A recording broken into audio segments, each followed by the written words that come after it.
14 апреля в литературном музыкальном салоне «Исток» состоялась встреча у камина.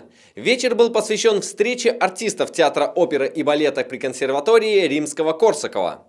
Специальными гостями встречи стали давние друзья салона «Исток», артисты театра оперы и балета при консерватории Римского-Корсакова Алла Дружинина и Татьяна Проскурякова. Это наши давние хорошие друзья.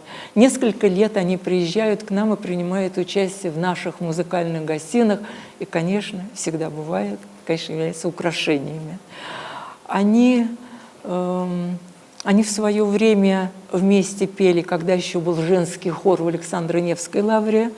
А Алла Дружинина, она пела и в Мариинке, пела в Михайловском театре, пела вместе с Марусиным даже. Я помню, рассказывали, что партию Виолетты. Так что они ведут себя очень скромно, не зазвездились и с удовольствием приезжают к нам. Программа встречи была очень насыщенной. На вечере звучали песни и романсы на русском, французском и неаполитанском языке. Помимо этого звучало множество стихов известных русских классиков, таких как Александр Блок, Константин Бальмонт, Иван Бунин, Дмитрий Мережковский и Эдуард Асадов. Стихи были на тему любви.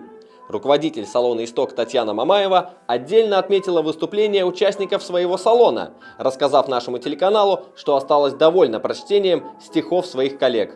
Я осталась очень довольна, потому что в плане интонации сейчас есть такое выражение интонирование, прочтение стихотворения.